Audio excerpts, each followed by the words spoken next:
ነው እቅዳችን ሊሆን ይችላል። ኒቻችን በአጠቃላይ ከበፊቱ ጋራ አላይን የማያደርግ ከሆነ ከበፊቱ ጋራ ማች የማያደርግ ከሆነ ወይም ደግሞ ተመሳሳይ የማይሆን ከሆነ የግድ አዲስ መፍጠር አለብን። በፊት ስለ ፖለቲካ ስንለቅ ነበረ፣ አሁን ደግሞ ስለ ቴክኖሎጂ የምንለቅ ከሆነ በፊት ስለ ኤዱኬሽን ለቀን አሁን ደግሞ ስለ ሌላ ነገር የምንለቅ ሰላም የቻናል ቤተሰቦች እንደምን አላችሁ? ዛሬም አዲስ ቪዲዮ ተመልሻለሁ። ዛሬ ደግሞ ይዤላችሁ የመጣው በዩቲዩብ ቻናል ፈጥረን በቪዲዮ አፕሎድ ስናደርግ ከነበረና በተለያየ ምክንያት ግን ቪዲዮ አፕሎድ ማድረግ አቋርጠን ቆይተን አሁን ግን ተመልሰን ቪዲዮ አፕሎድ ማድረግ ወይም ደግሞ ዩቲዩብ ላይ መስራት ብንፈልግ በነባሩ ወይም ደግሞ ከፍተነው በቆየነው ቻናል ነው መቀጠል ያለብን ወይንስ ደግሞ አዲስ ቻናል ፈጥረን ብንቀጥል ነው የሚሻል የሚለውን ሐሳብ የተወሰነ አካፍላችኋለሁ ማለት ነው። ለቻናሉ አዲስ ተሆናችሁ ቻናሉን ሰብስክራይብ እንዲሁም ቪዲዮውን ላይክ ብታደርጉ ቻናሉን ትደግፋላችሁ። ቀጥታውን ወደ ቪዲዮ እናልፋለን። እንግዲህ በተለያየ ምክንያት ዩቲዩብ ልንሰራ በተለያየ ኮንተንት ዩቲዩብ ልንሰራ ዩቲዩብ ቻናል እንከፍትና ትልቁ ስትራግል ምንድነው? በተለያየ ምክንያት በኔትወርክ ምክንያት ሊሆን ይችላል፣ በስራ ብዛት ሊሆን ይችላል፣ ብቻ በተለያየ ምክንያት ዩቲዩብ ቻናል ላይ ቪዲዮ አፕሎድ ማድረግ ወይም ደግሞ ኮንሲስተንትሊ ቪዲዮ አፕሎድ ማድረጋችንን አቋርጠነው ልንቆይ እንችላለን። አቋርጠነው ከቆየን በኋላ ደግሞ ተመልሰን መጠን መስራት እንፈልጋለን። ያኔ በከፈትነው ወይም ደግሞ ከአሁን በፊት ስንሰራበት በቆየነው ነገር ግን አቋርጠነው በቆየነው ቻናል ቪዲዮ አፕሎድ እያደረግን ህጉን አክብረን መሄድ ነው የሚሻለን ወይንስ ደግሞ አዲስ ቻናል ፈጥረን በዛኛው ቻናል ያንን እየተንከባከብን መቀጠል ነው የሚሻለን የሚለውን በአንዳንድ መረጃ ላይ መሰረት አድርገን እሱን እናያለን ማለት ነው። አብራችሁን ቆዩ። እንግዲህ ኮንቲኒው ዊዝ ዘ ኦልድ ቻናል በነባሩ በፊት በነበረን ቻናል ለመቀጠል ወይም ደግሞ ስንቀጥል ምንድነው የምንጠቀመው ወይም ደግሞ የምናገኛቸው ጥቅሞች ምንድናቸው ካልን አንደኛ ትንሽ የሚሆኑ ይብዛ የሚነስም ሰብስክራይበራችን እንዳለ ነው የሚሆን። ሰዓቱ ሊጎል ይችላል፣ ሰዓቱ ወደ ኋላ ዲስካውንት ሊያደርግ ይችላል፣ ምን ሊል ይችላል። ሰብስክራይበራችን ግን የትም ስለማይሄድ በአሮጌ ወይም ደግሞ በኦልድ ቻናል ብንቀጥል ሰብስክራይበሮቻችን እንዳሉ ይቀጥላሉ ማለት ነው። ስለዚህ በኦልድ ቻናል መቀጠሉ አንዱ አድቫንቴጅ ይሄ ነው። ዲስአድቫንቴጅ ይኖረዋል በኋላ እናያለን ማለት ነው። ሁለተኛ ቻናል ሂስትሪ ነው። ዩቲዩብ ቻናላችን ተከፍቶ እንደቆየ ቻናላችን ምን ያህል እንደቆየ ምን የሚለውን ቻናል ሂስትሪ መዝግቦልን ስለሚሆን ያ ቻናል ሂስትሪ መኖሩ ደግሞ ለኛ ይጠቅመናል ማለት ነው። ስለዚህ ባለው ቻናል ስንቀጥል ሰብስክራይበሮቻችን ይኖራሉ እንዲሁም ደግሞ ቻናል ሂስትሪ ይኖረናል ማለት ነው።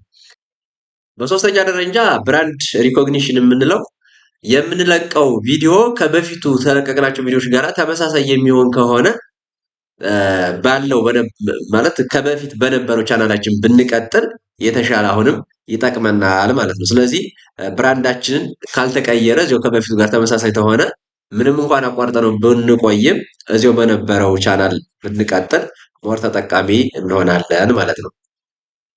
ሌላኛው ደግሞ ፖቴንሻል ፎር ግሮዝ ለማደግ ፍላጎቱ ኑሮን ኮንሲስተንቲ ቪዲዮ አፕሎድ የምናደርግ ከሆነ ያጣናቸውን የቅድም ቪዎች ወይ ምንድነው ዋች ታይም ሊሆን ይችላል ምን ሊሆን ይችላል ያጣናቸውን ነገሮች መልሰን ማግኘት ስለምንችል በነበረው ብንቀጥል ሞር ተመራጭ ይሆናል ማለት ነው።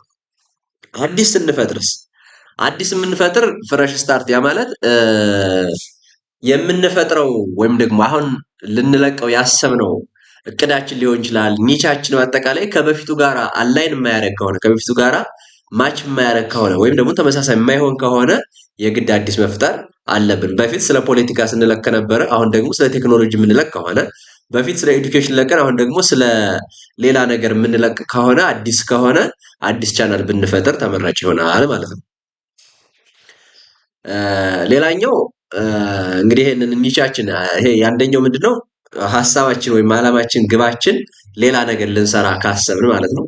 ሁለተኛው ደግሞ ምንድነው ኮንተንቱ ከበፊቱ ኮንተንት ጋር በፊት የተለቀቅናቸው ኮንተንቶች ጋር የማይገናኝ ከሆነ አሁን የምንለቀው ወይም ደግሞ አሁን ያዘጋጀነው ቪዲዮ ከበፊቱ ስንጭነው ከነበረው ጋር የማይገናኝ ከሆነ አሁንም አዲስ ቻናል ብንፈጥር ሞር ተመራጭ ይሆናል ማለት ነው።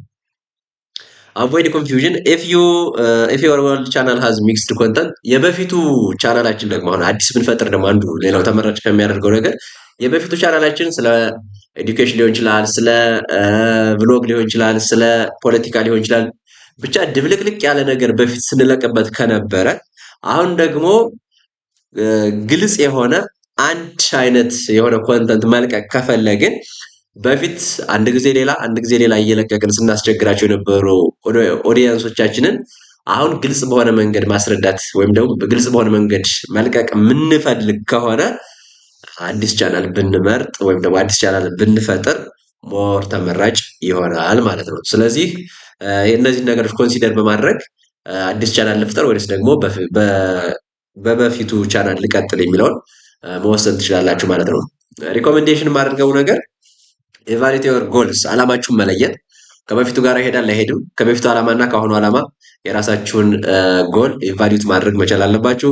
ኮንተንት ስትራቴጂ፣ አሁን የምትለቁት እና በፊት የለቀቃችሁትን እሱን ኬርፉሊ ፎከስ አድርጋችሁ እናንተ የምትወዱት ነገር ምን እንደሆነ ሪዝኔብል በሆነ መንገድ ኦዲየንሳችሁን አጥንታችሁ ኮንተንታችሁን ስትራቴጂ ልታወጡለት ትችላላችሁ ማለት ነው። ሌላኛው እንደ አጠቃላይ አዲስም ፈጠራችሁ በአሮጌውም ቀጠላችሁ ኮንሲስተንሲ ሊኖር ግድ ነው ማለት ነው። ሌላኛው ኢንጃጅ ዮር ኦዲየንስ ነው። ኦዲየንሶቻችሁን በኮሜንት ሊሆን ይችላል፣ በኮሚኒቲ ጋይድ ላይ ሊሆን ይችላል፣ በሌላ በፌስቡክ በምን በተለያየ ምክንያት የራሳችሁን ኦዲየንስ ኢንጀጅ በማድረግ መቀጠል መቻል አለባችሁ ማለት ነው። በአጠቃላይ በአሮጌውም ቀጥሉ በአዲሱም ኮንሲስተንሲ ሆናችሁ ለመልቀቅ ወይም ደግሞ ኮንሲስተንሲ ሆናችሁ በዩቲዩብ ለመስራት ከፈለጋችሁ እኔ ሪኮመንድ የማደርገው ኦልድ ቻናሉን ብትመርጡት ወይም ደግሞ ኦልድ ቻናሉን ይዛችሁ ብትሰሩበት ከአዲስ የበፊቱ ሰብስክራይብ ስላላችሁ ኦልድ ቻናሉ ላይ ሞር አተኩራችሁ ብትሰሩ ውጤታማ ትሆናላችሁ የሚል ምክር አለኝ። የዛሬው ቪዲዮ ይሄንን ይመስል ነበር። ቪዲዮ ከተመቻችሁ ላይክ ማድረግ እንዳትረሱ፣ እንዲሁም ቻናሉን ሰብስክራይብ አላደርጋችሁ ሰብስክራይብ በማድረግ ቤተሰብ መሆን ትችላላችሁ።